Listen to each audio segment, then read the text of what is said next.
Hello guys and welcome to Skynomics academy. My name is Sunil Kumar Yadav और जैसा कि आप स्क्रीन पर देख पा रहे हैं, आज हम लोग पार्ट थर्ड करने जा रहे हैं। क्या करने जा रहे हैं? Part third, nationalism in India का। हम लोगों ने बहुत शानदार तरीके से फर्स्ट पार्ट में करा था। ये दोनों, इंडिया का कंडीशन क्या है फर्स्ट वर्ल्ड वॉर में और आइडिया ऑफ सत्याग्रह क्या था। और हमने सेकंड पार्ट में बहुत अच्छे तरीके से नॉन कॉपरेशन मूवमेंट के बारे में, खिलाफत मूवमेंट के बारे में ये जाना था। और साथ ही साथ हमने withdrawal of non cooperation movement वगैरह भी जाना था। ये क्या कहाँ कहाँ था भाई? पार्ट टू में। ठीक है, तो पार्ट फर्स्ट भी हो रखा है, पार्ट टू भी हो रखा है। और ये जो आज पढ़ेंगे हम लोग कि सॉल्ट मार्च और डांडी मार्च क्या था। ठीक है, और गांधी इरविन पैक्ट क्या था, सिविल डिसोबीडियंस मूवमेंट कैसे आया हमारे देश में, और सेंस ऑफ कलेक्टिव बिलोंगिंग, किस तरीके से हम हमारे देश के लोग और भी ज़्यादा इकट्ठा हुए और एक कलेक्टिव जो थिंकिंग है वो निकल के आया और हम लोग अपने देश को एक अच्छे पाथ पर ले जाकर खड़ा किए ताकि हम लोग आज़ाद हो सकें अपने आप में। ठीक है, तो चलिए बहुत शानदार तरीके से देखेंगे। मैंने ये भी बोला था कि अगर आप लोगों को पीडीएफ चाहिए होगा तो आप लोग एक बार जरूर संपर्क करिएगा। इस वाले व्हाट्सएप नंबर पर आप लोगों को फ्री प्रोवाइड करा दिया जाएगा। तो चलिए बिना कोई देरी किए हुए स्टार्ट करते हैं जो हमारा पार्ट थर्ड है। ठीक है, अब पार्ट थर्ड में सबसे पहले जो है वो हम लोग पढ़ेंगे थोड़ा सा साइमन कमीशन के बारे में। पिछले वाले में हमने साइमन कमीशन के बारे में पढ़ा था। तो साइमन कमीशन अराइव्ड, जो साइमन कमीशन था हमारे देश में वो 1928 में आ गया था, जो कि हमारे देश के द्वारा नहीं माना गया उनको। क्यों? क्योंकि इनको इसलिए भेजा गया था क्योंकि हमारे देश में नॉन कॉपरेशन मूवमेंट चल रहा था। ठीक है, और नॉन कॉपरेशन मूवमेंट मतलब कोई भी लोग कॉपरेट करके नहीं चल रहा था। तो उन्होंने एक साइमन नाम के बंदे को भेजा, जिनको ये बोला गया, उनकी अध्यक्षता में एक कमेटी बनाया गया और उसमें कोई भी इंडियंस को नहीं रखा गया। मतलब आप इंडिया को रिसेप करना चाह रहे हो, आप इंडिया को थोड़ा सा बदलना चाह रहे हो, लेकिन आप एक भी इंडियंस को नहीं रखे हो। तो इस वजह से जो था वो हमारे देश के पॉलिटिकल लीडर्स ने, हमारे लीडर्स ने क्या करा, एक तरीके से साइमन गो बैक का नारा लगाया जब वो इंडिया में उतरे। ठीक है, 3 अक्टूबर 1929। लेकिन उसके बाद अक्टूबर 1929 में Lord Irwin announce a vague offer of dominion status to the India but its timing was not specified. अब देखो, इन्होंने लॉर्ड इरविन ने उसके बाद क्या बोला, लॉर्ड इरविन ने कि भाई आप लोगों को, मतलब इंडियंस को अपना डोमिनियन स्टेटस दिया जाएगा, मतलब वो देश आपको सौंप दिया जाएगा, कुछ पार्ट सौंपा जाएगा, पूरा सौंपा नहीं जाएगा। He has also offered a hold of round table conference to discuss a future constitution. और उसने क्या करा था, लॉर्ड इरविन, अभी हम लोग देखेंगे कि लॉर्ड इरविन और गांधी जी के बीच में क्या पैक्ट साइन हुआ था। तो वो चीज़ भी गांधी जी के बारे में। ठीक है, तो वो चीज़ हम लोग भी शानदार तरीके से देखेंगे। बस ये याद रखना है कि राउंड टेबल कॉन्फ्रेंस में बुलाया गया था गांधी जी को लॉर्ड इरविन की तरफ से, कि वहां पर वो डिस्कस कर सकें कि हम लोग और क्या भारत को देंगे और किस तरीके से हम लोग ऑफर करेंगे। मतलब एक तरीके से आप हमारे देश में ही राज कर रहे हो और हमें ऑफर दे रहे हो। ठीक है, तो वो बुरा लगा हमारे देश के लोगों को, कांग्रेस को, जो कि उस वक्त का पार्टी था हमारे देश में। ठीक है, अब चलिए शानदार तरीके से सॉल्ट लॉ को पढ़ते हैं। अब देखो, उसके पहले थोड़ा सा की डेट्स जान लेते हैं, जो जितना भी हम लोगों ने पढ़ा। 1920 में जो था the Indian industrial and commercial जो था Congress was form, the Indian industrial and commercial Congress जो था उसका फॉर्मेशन हुआ था 1920 में। 1927 में फिक्की का फाउंडेशन हुआ था, federation of Indian chamber and commerce, जो कि मतलब पूरे इंडस्ट्री वगैरह को देख रहा था। ठीक है, उसकी भी फॉर्मेशन कब हुई? 1927 में। 1928 में साइमन कमीशन आया और 1929 में लॉर्ड इरविन अनाउंस किया कि आप इंडिया को क्या डोमिनियन स्टेटस दिया जाएगा, मतलब उनको अपना अधिकार दिया जाएगा उनके देश में रहने पर। ठीक है, दिसंबर 1929 में लाहौर का सेशन हुआ था ऑफ कांग्रेस, डिमांड ऑफ पूर्ण स्वराज। और 1929 में जब ये डोमिनियन स्टेटस की बात आई तो पूर्ण स्वराज के बारे में बात किया गया हमारे देश के पॉलिटिकल लीडर्स के द्वारा, लाहौर में जब ये सेशन हुआ था कांग्रेस का, कि हम लोगों को पूरा स्वराज चाहिए, अब हम लोग बिल्कुल भी आपके साथ समझौता नहीं करेंगे। फिर जनवरी 31 1930 को Gandhi ji sent a letter to the viceroy of Irwin stating a 11 demand. तो उसके बाद गांधी जी ने क्या करा था, 1930 में जो वॉइस रो था उस वक्त का ब्रिटिश का, ठीक है, उसको 11 डिमांड भेजा गया, 11 डिमांड, कि भाई ये आप बात मान लो, लेकिन उन्होंने नहीं मानी। 12 मार्च को 1930 को सॉल्ट मार्च किया गया, जो सॉल्ट लॉ लाया गया था उसके खिलाफ गांधी जी ने। ठीक है, कि एक तरीके से वो पुअर और रिच पर दोनों पर असर डाला। और 6 अप्रैल 1930 को Gandhi ji ceremonial violated the law manufactured by the fistful salt. और 6 अप्रैल को 24 दिन के यात्रा के बाद जब वो साबरमती से, या फिर बोला जाए साबरमती से कहाँ, डांडी तक गए थे पैदल बहुत सारे लोगों के साथ। तब उन्होंने, अभी डिटेल में पढ़ेंगे, बस इतना भी जान लीजिए कि उन्होंने वॉयलेट कर दिया था 6 अप्रैल 1930 को। तो ये आपको थोड़ा सा डेट पता होना चाहिए, क्योंकि डेट जो होता है फर्स्ट एक नंबर वाले क्वेश्चन में बहुत शानदार तरीके से पूछ लिया जाता है। 1930 अप्रैल अब्दुल अब्दुल गफर खान को अरेस्ट कर लिया गया था। 5 अप्रैल 1931 को इरविन पैक्ट साइन हुआ था, और Gandhi ji went to a second round conference 1931 में, फिर second round of table conference में वो गए थे भाग लेने के लिए, जब ब्रिटिश ने लंदन बुलाया था। अब सबसे पहले आते हैं सॉल्ट लॉ के बारे में, ठीक है, कि सॉल्ट लॉ क्या था। तो salt law was, salt is consume by both poor and rich. देखो सॉल्ट जो होता है, नमक जो होता है, रिच और पुअर दोनों के द्वारा कंज्यूम किया जाता है, और एक एसेंशियल कमोडिटी है। मतलब एक तरीके से इसके बिना कोई भी इंसान जो है वो अपनी जीवन को चलाना बहुत मुश्किल हो जाएगा अगर सॉल्ट नहीं रहेगा। तो क्यों? क्योंकि खाने वगैरह में सारे में पड़ता है, और बॉडी के लिए भी सॉल्ट बहुत आवश्यकता होती है, ठीक है, बहुत नीड होती है उसकी। तो British government have a monopoly on the production of salt in India, और ब्रिटिश गवर्नमेंट का एक तरीके से मोनोपोली था, उसके अलावा कोई भी वहाँ प्रोडक्शन नहीं कर रहा था, तो वो अपने मनमाने रेट पर दूसरे देशों को वो एक्सपोर्ट वगैरह शानदार तरीके से कर रहा था। लेकिन उसने क्या कर दिया, एक गलत काम यही कर दिया कि सॉल्ट टैक्स लगा दिया। मतलब क्या, कि सॉल्ट पर भी टैक्स लगेगा, मतलब नमक पर भी टैक्स लगेगा, और जिसकी वजह से जो रिच थे और जो पुअर थे उनको धक्का लगा कि भाई अब नमक पर, जो हमारे देश का नमक है, जो सॉल्ट है, उस पर भी टैक्स लग रहा है। तो वो टैक्स के खिलाफ जो है, वो पुअर लोग, जो गरीब लोग थे, उन वो भड़क गए कि भाई अब तो नमक पर भी टैक्स देना पड़ रहा है। तो गांधी जी ने सोचा कि किस तरीके से अब काम किया जाए ताकि ये सॉल्ट लॉ को खत्म किया जाए। तो इन्होंने क्या चुना, अपना रथ यात्रा। क्या चुना? अपना रथ यात्रा बोल लो, नहीं पैदल यात्रा भाई, ठीक है, रथ यात्रा नहीं।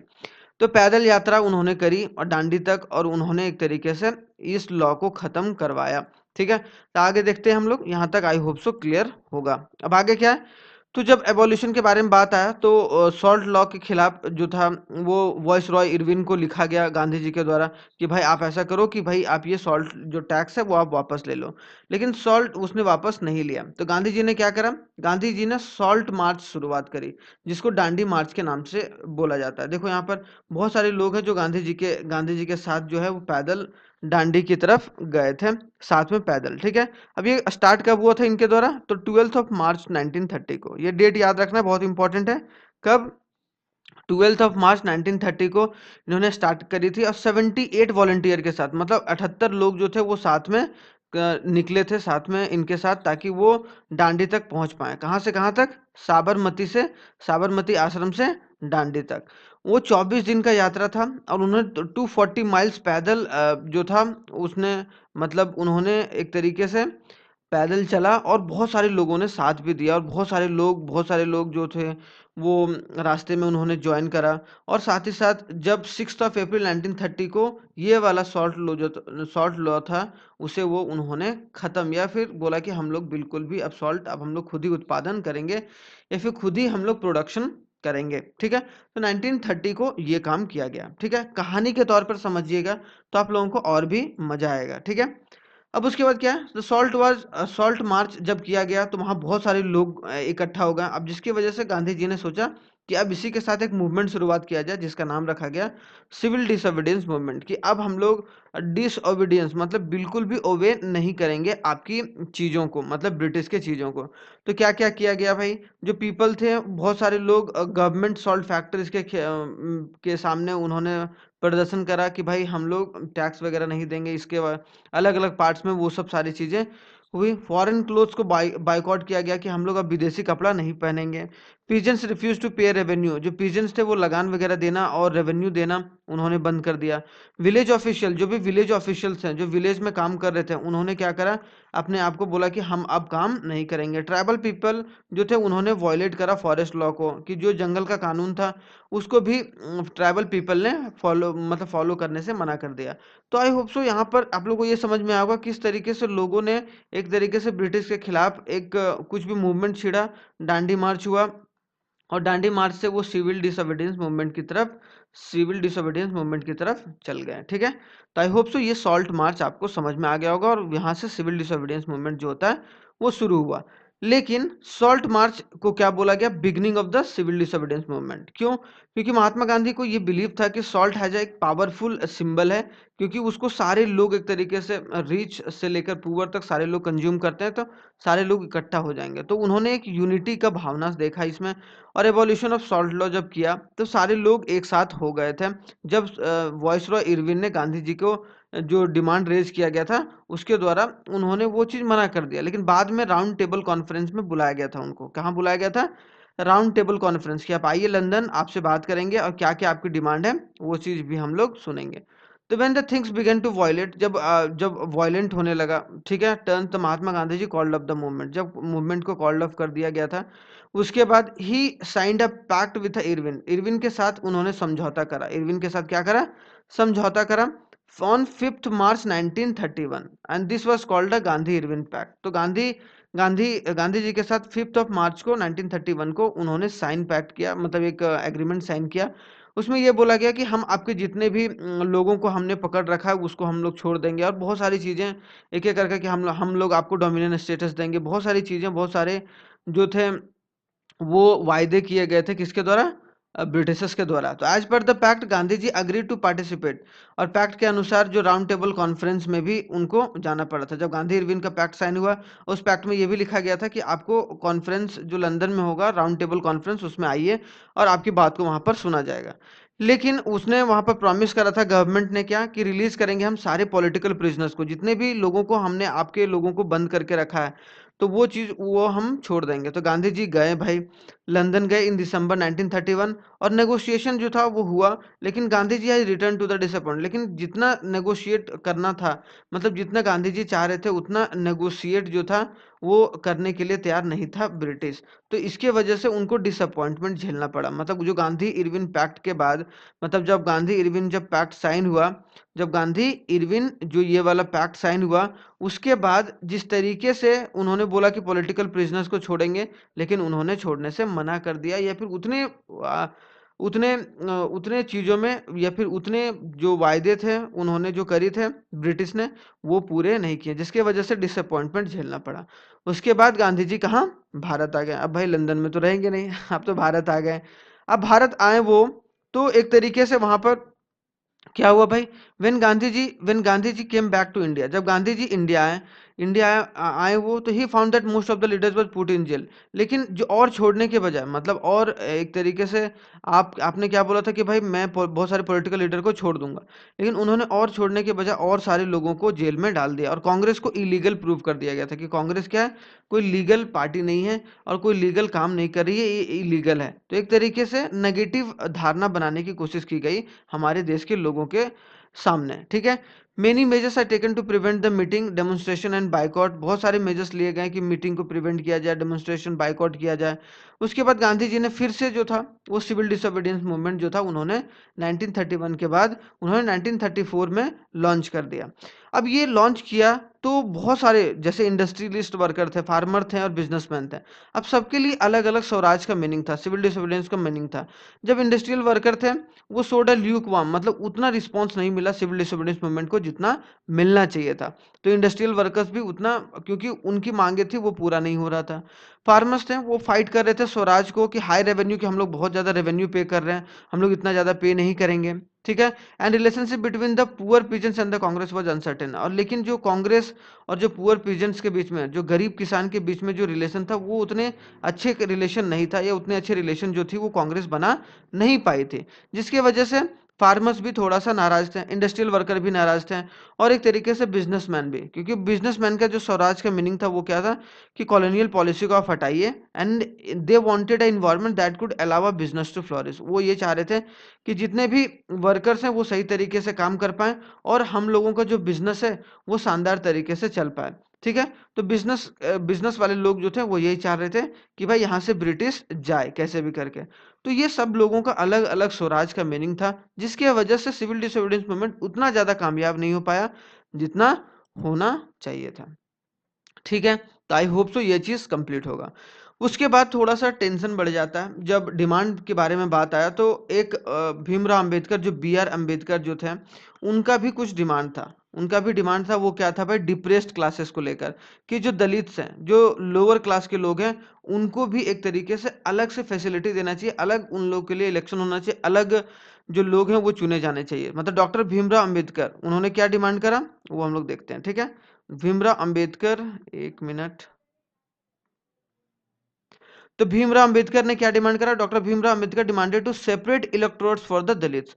उन्होंने ये डिमांड करा क्या, जब सिविल डिसोबीडियंस मूवमेंट जब चल ही रहा था फर्स्ट वाला, पहले जब दोबारा करने से पहले, तभी उन्होंने जब लॉर्ड इरविन के साथ उन्होंने पैक्ट साइन करा, तो उसके साथ साथ उन्होंने बोला कि आप ये भी डिमांड रखिए कि जो इलेक्शन होगा, जो भारत में इलेक्शन होगा, उसमें दलित जो है वो सेपरेट इलेक्शन दे वो लोग, और उनका जो कैंडिडेट होगा वो सेपरेट होगा, ताकि वो लोग भी जो जो अपर जाति हैं, जब अपर जो लोग हैं, वो उनके साथ वो सही तरीके से रह पाएँ। तो दिस मेड, लेकिन गांधी जी को ये बात बिल्कुल भी पसंद नहीं आई। क्यों? क्योंकि वो ये चाह रहे थे कि भाई अभी तो हम लोग आज़ाद हुए हैं, अभी तो हम लोग फ्री हुए हैं। उसके बाद फिर से आप एक तरीके से क्या कर रहे हो, आप अपने देश के लोगों को अलग-अलग करना चाह रहे हो। तो this made a clash between Gandhi ji and Ambedkar, जिसकी वजह से दोनों के बीच में क्लैशेस हो गए। अब दोनों के बीच में क्लैशेस हो गए, तो when the British accept their demand, अब ब्रिटिश ने एक्सेप्ट भी कर लिया कि हाँ भाई ठीक है, सेपरेट इलेक्टोरेट होगा, क्योंकि ब्रिटिश क्या चाह रहा था, तोड़ना चाह रहा था हमारे देश को। तो ये सेपरेट, देखो एक तरीके से जी भी गलत नहीं थे, क्योंकि ये चाह रहे थे कि भाई कि जिस जोन से हम आते हैं, उस जोन के सारे लोग जो हैं वो भी हंसी खुशी रहें, और रिजर्वेशन में भी इनका बहुत बड़ा हाथ है कि रिजर्वेशन उन लोगों को दिलाने का, ठीक है? तो बाद में इसीलिए इनको ड्राफ्टिंग कमेटी का मेंबर भी बनाया गया था, ठीक है? तो वो सब सारी चीज़ें हम लोग आगे पढ़ेंगे, ठीक है? तो as he believe that slow down the process of integration of society, तो गांधी जी का ये मानना था कि ये क्या कर देगा, जिस तरीके से हमारी सोसाइटी एक साथ मिलकर आ रही, हिंदू मुसलमान सारे लोग साथ हो रहे हैं, अब ये दलित वाला एंगल आके हमारा जो सोसाइटी होगा वो और भी बिखर जाएगा। तो as a result Gandhi ji signed an agreement, और इसी के सिलसिले में गांधी जी ने एक एग्रीमेंट साइन करा, जिसका नाम है किसके साथ, अंबेडकर जी के साथ, पूना पैक्ट ऑफ सितंबर 1932।